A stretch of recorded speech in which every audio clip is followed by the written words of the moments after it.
How to add collaboration in Instagram post after posting. So open Instagram, click on your profile tab, and then select any post which you want to add a collaboration. After choosing this, click on the three dots on the upper right part of the post. These options will then appear, and then click on Edit. In this page, you should be able to see the Add Collaboration below your username. But if it's not visible like mine, wherein the add location is located, we need to re-upload the post. Unfortunately, you cannot add a collaborator on Instagram after the post is already up. So delete the current post as early as possible so that there isn't much interaction yet.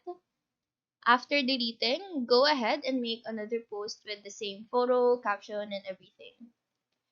Before posting this, scroll down and click on the advanced settings. On the very bottom of the page, turn on the toggle for this Add Partnership label.